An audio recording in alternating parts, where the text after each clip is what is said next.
जय हिंद दोस्तों। मेरा नाम है संदीप कुमार और आप सभी प्यारे दोस्तों का हमारे YouTube channel time of success 398 में स्वागत है। हम जो है इस क्लास में क्लास 10th के केमिस्ट्री के फर्स्ट चैप्टर रासायनिक अभिक्रिया और समीकरण के बारे में पढ़ेंगे, ठीक ना।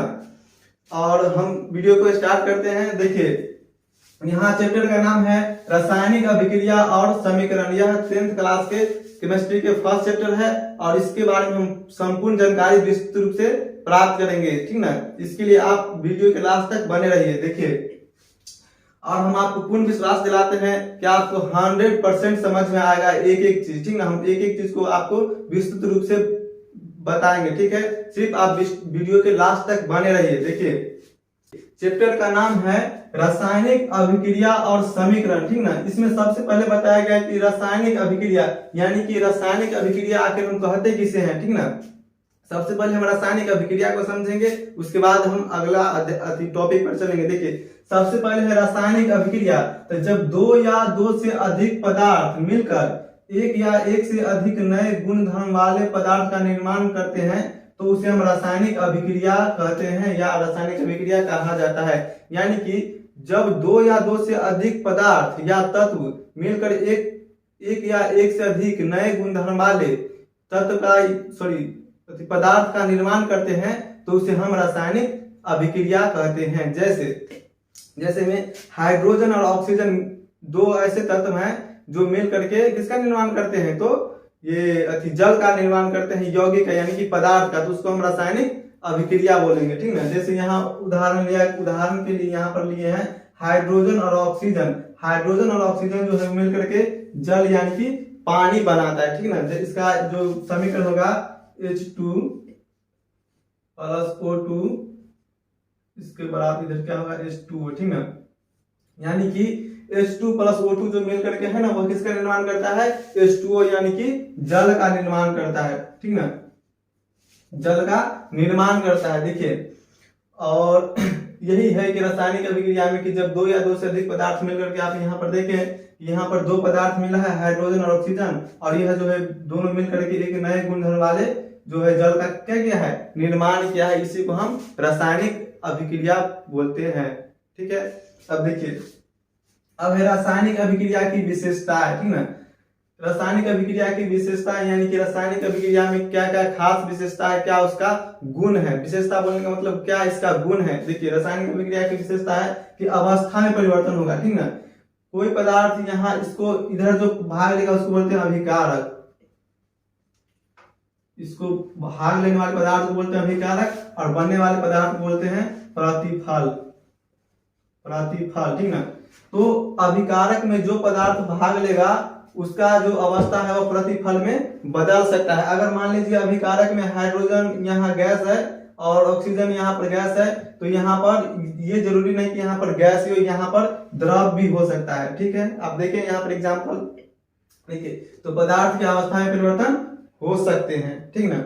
अब देखिए, रंग में परिवर्तन। अभिकारक में जो पदार्थ भाग लेंगे उसका रंग यहाँ कुछ सफेद या काला हो सकता है, और यहाँ नीला या हरा भी हो सकता है। ऐसा नहीं कि यहाँ हरा रंग के पदार्थ भाग लिए हैं तो यहाँ हरा ही होगा, ऐसा बिल्कुल नहीं है। इसमें अब रंग में जो परिवर्तन है ना वह हो सकता है, ठीक ना।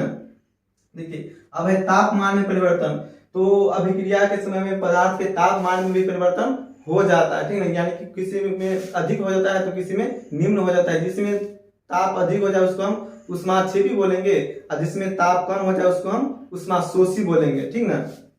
अब देखिए, अब है गैस का उत्सर्जन। तो रासायनिक अभिक्रिया में क्या होते हैं, तो गैस का उत्सर्जन भी होता है, और गैस का उत्सर्जन के लिए हम इस प्रकार के तीर का चिन्ह का उपयोग करते हैं, वो हम अगला टॉपिक पर बताएंगे, ठीक ना। तो ये था आपका रासायनिक अभिक्रिया और रासायनिक अभिक्रिया के उदाहरण और रासायनिक अभिक्रिया की विशेषता, ठीक है। अब हम अगला टॉपिक पर चलते हैं। देखिए, अब है रासायनिक समीकरण। तो रासायनिक समीकरण हम किसे कहते हैं, तो अभिक्रिया में जो भी तत्व या यौगिक भाग लेते हैं उनके नामों को संक्षिप्त रूप में लिखना ही क्या कहलाता है, रासायनिक समीकरण कहलाता है। तत्व या यौगिक के जो नाम होते हैं वह बड़े होते हैं, जैसे में हाइड्रोजन है तो हाइड्रोजन बड़ा नाम है तो उसको हम संकेत में H2 लिख सकते हैं, और वो जो H2 लिख करके जो उसका हम समीकरण व्यक्त करेंगे उसी को हम रासायनिक समीकरण बोलते हैं, ठीक है। उस रासायनिक समीकरण का परिभाषा दिया गया है, जो अभिक्रिया में भाग लेने वाले पदार्थों का उनके संकेतों या सूत्रों की सहायता से उसका संक्षिप्त निरूपण रासायनिक समीकरण कहलाता है, ठीक ना। जैसे में यहाँ हम उदाहरण लेते हैं, जैसे उदाहरण हम लेते हैं किसका, H2 plus Cl2, H2 plus Cl2 arrow HCl, यानी कि जैसे में यहाँ लिखेंगे hydrogen plus chlorine equal to hydrochloric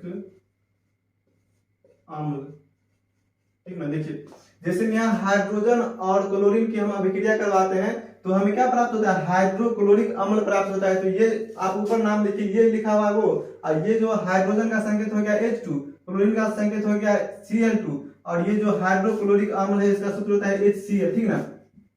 तो ये जो बड़े से नाम जो यहाँ पर है हिंदी में, इसी को हम छोटे से नामों के रूप में लिखते हैं संकेत या सूत्रों की सहायता से। इसी को हम क्या बोलते हैं, रासायनिक समीकरण बोलते हैं, ठीक है, ठीक है। अब देखिए, अब है यहाँ पर क्या, रासायनिक समीकरण का संतुलन, ठीक है, यानी कि रासायनिक समीकरण का संतुलित करना। तो रासायनिक समीकरण का जो संतुलित करना जो होता है वह पदार्थ के संरक्षण के नियम पर आधारित होता है। पदार्थ का संरक्षण का नियम क्या कहता है, तो उसका नियम कहता है कि पदार्थ न तो उत्पन्न किया जा सकता है और न ही नष्ट किए जा सकते हैं, केवल और केवल एक रूप से दूसरे रूप में परिवर्तित किए जा सकते हैं, ठीक ना। यानी कि किसी भी अभिक्रिया में पदार्थ का न तो निर्माण होता है और न ही नाश होता है, बल्कि उसको हम एक रूप से दूसरे रूप में परिवर्तित करते हैं, ठीक ना।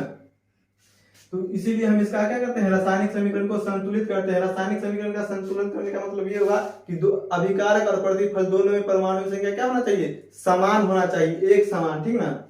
जैसे इसका समीकरण का संतुलन करना है क्या, अनुमान विधि के माध्यम से। देखिए अनुमान विधि से इस प्रकार से हम पहले बॉक्स बना लेंगे, इसमें हम तत्व लिखेंगे, यहाँ अभिकारक लिखेंगे और यहाँ हम प्रतिफल लिखेंगे, ठीक ना। आपको पहले बता दिए हैं कि अभिकारक किसे कहते हैं और हम प्रतिफल किसे कहते हैं, ठीक है। देखिए अब जैसे यहाँ लिखा हुआ है H2, ठीक ना, ये जो हाइड्रोजन और क्लोरीन की जो अभिक्रिया है इसको हम संतुलित करते हैं। यह असंतुलित रासायनिक समीकरण है और इसको हम संतुलित रासायनिक समीकरण में व्यक्त करेंगे, ठीक ना। देखिए जैसे यहाँ H2, तो ये हो गया H2 और ये है क्या Cl2, ये H2 ये Cl2, ठीक है, ये हो गया तत्व। और देखिए अभिकारक में जो है इसकी संख्या कितनी है, 2 है, और इसका भी संख्या 2 है, और इधर कितना है, 1 है, इधर कितना है, 1 है, ठीक ना। इसको हम बराबर करने के लिए क्या करेंगे, इसमें हम 2 से गुना कर देंगे, इसमें भी हम 2 से गुना कर देंगे, इधर हो जाएगा 2, इधर हो जाएगा 2, यानी कि हाइड्रोजन भी अभिकारक में 2, प्रतिफल भी 2, क्लोरीन भी अभिकारक में 2 और प्रतिफल में भी क्या हो गया, 2 हो गया। तो यहाँ पर हम क्या लिखेंगे, 2 लिख देंगे। देखिए हाइड्रोजन 2 हाइड्रोजन, ठीक ना, उसके बाद है Cl2, उसके बाद क्या है 2, यहाँ की Cl2, ठीक है। यहाँ पर इसको ब्रैकेट में बंद कर देंगे, इसका मतलब आज इसको हम इससे गुना करेंगे तो इसकी परमाणु संख्या क्या होगा, समान हो जाएगा, ठीक ना। देखिए तो ये था आपका रासायनिक समीकरण और रासायनिक समीकरण को संतुलित करना, ठीक है। देखिए अब है रासायनिक अभिक्रिया के अलग अलग प्रकार, ठीक है। रासायनिक अभिक्रिया के जो अलग अलग प्रकार हैं उन सभी को हम एक एक करके पढ़ेंगे और उदाहरण के साथ समझेंगे, ठीक है। देखिए रासायनिक अभिक्रिया का सबसे पहला प्रकार है संयोजन अभिक्रिया, संयोजन या संश्लेषण अभिक्रिया। देखिए पहला क्या है, पहला है आपका संयोजन अभिक्रिया। इस अभिक्रिया में क्या होता है कि इस अभिक्रिया में 2 या 2 से अधिक अभिकारक मिलकर एक या एकल उत्पाद बनाते हैं। यानी कि इस अभिक्रिया में क्या होता है कि 2 या 2 से अधिक जो है वह अभिकारक मिलकर के एक उत्पाद का निर्माण करते हैं, ठीक ना। जैसे में यहाँ हम उदाहरण लेते हैं एग्जांपल में किसका, कार्बन प्लस ऑक्सीजन, ये जो दोनों मिलकर किसका निर्माण करते हैं, CO2 कार्बन डाइऑक्साइड का निर्माण करते हैं, ठीक ना। इस अभिक्रिया में 2 या 2 से अधिक अभिकारक मिलकर, देखिए यहाँ पर दो अभिकारक है, एक कार्बन है एक और एक ऑक्सीजन है, ये दोनों अभिकारक मिलकर के एक उत्पाद का निर्माण करते हैं जिसका नाम क्या है, कार्बन डाइऑक्साइड है। ठीक है, अब दूसरा देखिए, अब रासायनिक अभिक्रिया का दूसरा प्रकार है वियोजन अभिक्रिया। इसी को बोलते हैं वियोजन या अपघटन अभिक्रिया। अपघटन का मतलब क्या होता है, उसको मतलब कि तोड़ना, एक बड़ा भाग है उसको अनेक अनेक खंड में क्या करना, तोड़ना। ठीक ना, देखिए वियोजन अभिक्रिया, इस अभिक्रिया में अभिकारक टूटकर दो या दो से अधिक उत्पाद में बदल जाते हैं। ठीक ना, इसमें जो बड़ा अणु होगा यौगिक का वह टूट करके छोटे छोटे अणु में बिखर जाता है। ठीक ना, देखिए इस अभिक्रिया में अभिकारक टूटकर दो या दो से अधिक उत्पाद में क्या होते हैं, बदल जाते हैं। ठीक ना,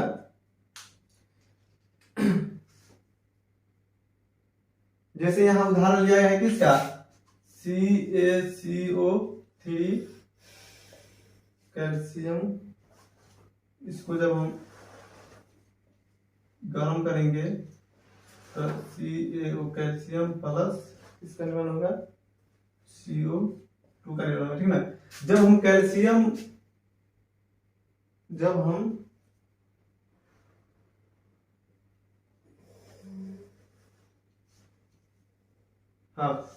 कैल्शियम कार्बोनेट को गर्म करेंगे, यानी कि इसको हम ताप देंगे तो ये जो है वो कैल्शियम ऑक्साइड और कार्बन डाइऑक्साइड में विभक्त हो जाएगा। ठीक ना, जब हम कैल्शियम कार्बोनेट को गर्म करेंगे तो कैल्शियम कार्बोनेट जो है वह टूट करके कैल्शियम ऑक्साइड और कार्बन डाइऑक्साइड का निर्माण करेगा। ठीक ना, उसके बाद देखिए वियोजन अभिक्रिया जो होते हैं इसके तीन प्रकार होते हैं, वियोजन अभिक्रिया के तीन प्रकार होते हैं। ठीक ना, देखिए पहला प्रकार है क्या, उष्मीय वियोजन, उसके बाद है क्या वैद्युत वियोजन, उसके बाद है प्रकाशीय वियोजन। ठीक ना, वियोजन अभिक्रिया जो है इसके तीन प्रकार होते हैं, उष्मीय वियोजन, वैद्युत वियोजन और प्रकाशीय वियोजन। और ये जो तीनों अभिक्रिया है, वियोजन अभिक्रिया के जो तीनों प्रकार हैं, अब इसको हम अलग अलग उदाहरण के साथ समझेंगे और पढ़ेंगे। ठीक है,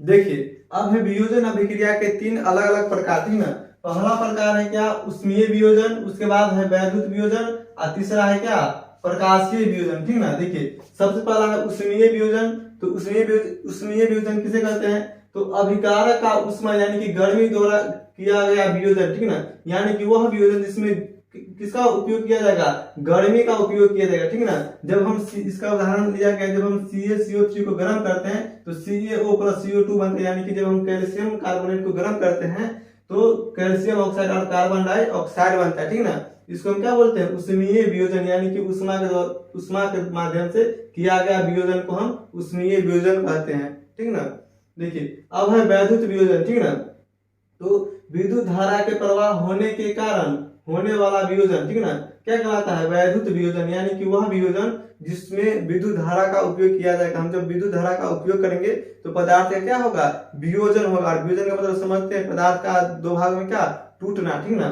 तो जब पदार्थ को अलग किया जाएगा किसके माध्यम से, वैद्युत धारा के माध्यम से, तो उसको हम क्या बोलेंगे, वैद्युत वियोजन बोलेंगे। जैसे यहाँ पर उदाहरण लिया गया है, किसका उदाहरण लिया गया है, H2O यानी कि जल का। जब हम जल में वैद्युत धारा का प्रवाह करते हैं तो जल जो है वह जल जो द्रव होता है वह गैस में यानी कि हाइड्रोजन और ऑक्सीजन में क्या होता है, विभक्त हो जाता है। ठीक ना, अब देखिए अब है यहाँ पर प्रकाशीय वियोजन। ठीक ना, अब यहाँ तीसरा प्रकाशीय वियोजन। तो प्रकाशीय वियोजन में क्या होता है, सूर्य के प्रकाश की उपस्थिति में होने वाला वियोजन क्या कहलाता है, होने वाला अभिक्रिया। ठीक ना, प्रकाशीय वियोजन कहलाता है। क्या कहलाता है, तो प्रकाशीय वियोजन कहलाता है।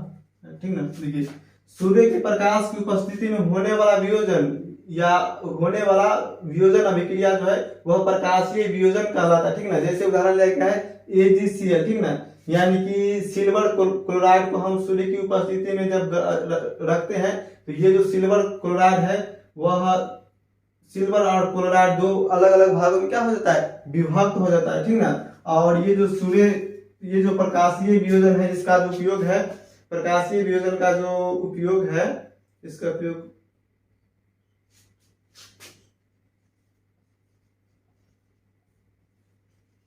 श्याम श्वेत यानी कि फोटो ग्राफी में किया जाता है। ठीक है, देखिए ये जो अभिक्रिया है प्रकाशीय वियोजन, इसका जो उपयोग है श्याम श्वेत यानी कि फोटोग्राफी में किया जाता है। यानी कि कौन सा फोटो अतिरंगी निकलेगा, कौन सा क्या बोलते हैं अति सादा निकलेगा, इस प्रकार का जो है ना मतलब कि निकालने के लिए जो किसका उपयोग किया जाता है, प्रकाशीय वियोजन अभिक्रिया का उपयोग किया जाता है। ठीक ना, तो ये था आपका वियोजन अभिक्रिया के 3 अलग अलग प्रकार और उसका परिभाषा। ठीक ना, ठीक है। देखिए अब तीसरा है विस्थापन अभिक्रिया। ठीक ना, तीसरा क्या है, विस्थापन अभिक्रिया। तो विस्थापन अभिक्रिया में क्या होता है कि इस अभिक्रिया में अधिक क्रियाशील तत्व कम क्रियाशील तत्व को उसके यौगिक से विस्थापित कर देते हैं। ठीक ना, इसको मतलब ठीक से समझिए, जो इस अभिक्रिया में अधिक क्रियाशील तत्व कम क्रियाशील तत्व को उसके यौगिक से विस्थापित कर देते हैं। यानी कि क्या होगा, जो क्या बोलते हैं, इस अभिक्रिया में अधिक क्रियाशील तत्व कम क्रियाशील तत्व को उसके यौगिक से अलग कर देते हैं। यानी कि जिसका पावर ज्यादा रहेगा वो अपना तरफ क्या करेगा, छोटा अति कमजोर को खींच लेगा। ठीक ना, जैसे में यहाँ उदाहरण लिया गया है किसका, FeCuSO4, ये जो बनाता है क्या, FeSO4 प्लस Cu। ठीक ना, यानी कि Fe यानी कि लोहा और CuSO4 यानी कॉपर सल्फेट, कॉपर सल्फेट, ये क्या बनाता है, लोहा सल्फेट, लोहा सल्फेट।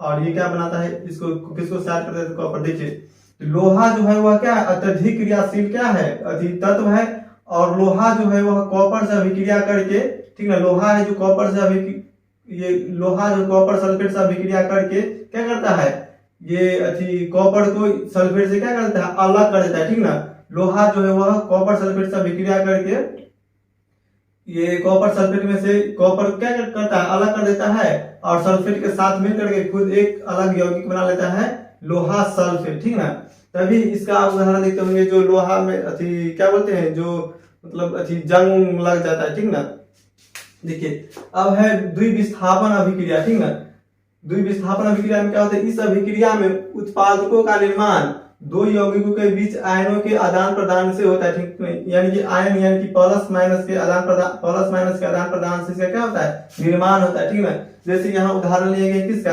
Na2SO4 और प्लस BaCl2, और ये जो बनाता है BaSO4 प्लस NaCl। ठीक ना, यानी कि Na2SO4 को क्या बोलते हैं,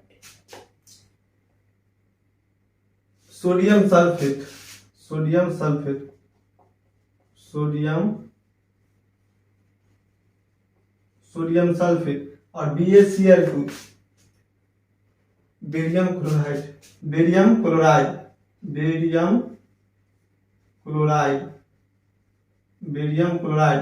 और ये जो बनाता क्या बनाता है, ये जो दोनों मिलकर बनाता है बेरियम सल्फेट, बेरियम सल्फेट, और ये क्या बना लेता है NaCl, sodium chloride. Sodium chloride को हम क्या बोलते हैं, तो इसको हम सोडियम क्लोराइड को साधारण नमक भी बोलते हैं। ठीक है, जिसका उपयोग हम कहाँ करते हैं, घर में मतलब भोजन के रूप में किया जाता है। तो ये था विस्थापन अभिक्रिया और द्विविस्थापन अभिक्रिया। ठीक ना, देखिए अब है अपचयन या उपचयन अभिक्रिया। ठीक ना, अपचयन अभिक्रिया में क्या होता है, पदार्थ में ऑक्सीजन की वृद्धि होना या हाइड्रोजन का ह्रास होना क्या कहलाता है, तो अपचयन अभिक्रिया कहलाता है। यानी कि देखिए CO प्लस O2 है, और यह जो है ना ये दोनों संयोग करके, ये कार्बन और ऑक्सीजन संयोग करके किसका निर्माण करता है, तो CO2 यानी कार्बन डाइऑक्साइड का क्या करता है, निर्माण करता है। इसको हम क्या बोलेंगे, अपचयन अभिक्रिया बोलेंगे। उसके बाद है इसको हम उपचयन अभिक्रिया बोलेंगे। ठीक ना, दोनों नाम मतलब कि नाम में थोड़ा सा ही अंतर है, उपचयन और अपचयन। देखिए उपचयन में क्या है, उपचयन में है जो पदार्थों में ऑक्सीजन की वृद्धि होना या हाइड्रोजन का ह्रास होना क्या कहलाता है, तो उपचयन अभिक्रिया कहलाता है। ठीक ना, यानी कि CO प्लस O2 यानी कार्बन और ऑक्सीजन दोनों जो संयोग करके CO2 यानी कार्बन डाइऑक्साइड का निर्माण करते हैं। यानी कि इसमें क्या हुआ है, ऑक्सीजन में क्या हुआ है, वृद्धि हुआ है। ठीक ना, CO2। ठीक है, उसके बाद है अपचयन अभिक्रिया, पदार्थ में हाइड्रोजन की वृद्धि होना या ऑक्सीजन का ह्रास होना। ठीक ना, तो इसके लिए उदाहरण दिया है किसका, CuO प्लस H2, और इसको जब हम गर्म करेंगे तो CuH2O का निर्माण होगा। ठीक है, अब है तापमान के आधार पर अभिक्रिया के प्रकार। तो तापमान के आधार पर अभिक्रिया के जो है वह दो प्रकार होते हैं, ऊष्माक्षेपी और ऊष्माशोषी। ठीक है, ऊष्माक्षेपी अभिक्रिया किसे कहते हैं? तो वह अभिक्रिया जिसमें उत्पाद के साथ साथ क्या होता है, ऊष्मा का उत्सर्जन होता है, यानी कि ऊष्मा भी निकलता है, उसको हम ऊष्माक्षेपी अभिक्रिया कहते हैं। और ऊष्माशोषी क्या है? तो वह अभिक्रिया जिसमें ऊष्मा का क्या होता है, अवशोषण होता है, यानी कि ये अभिकारक को तोड़ने के लिए प्रकाश या विद्युत ऊर्जा की क्या होती है, आवश्यकता होती है, उसे हम ऊष्माक्षेपी अभिक्रिया कहते हैं। ठीक है। तो दोस्तों ये मतलब कि ये केमिस्ट्री का पहला वीडियो था आप लोगों के लिए फर्स्ट चैप्टर का। अगर आपको ये वीडियो अच्छा लगा हो तो आप हमारे वीडियो को लाइक करके चैनल को सब्सक्राइब करें, ताकि हम और भी जो chapter by chapter video upload करेंगे 10th के हर एक सब्जेक्ट का, तो वो आपके पास मिलता रहेगा। ठीक है।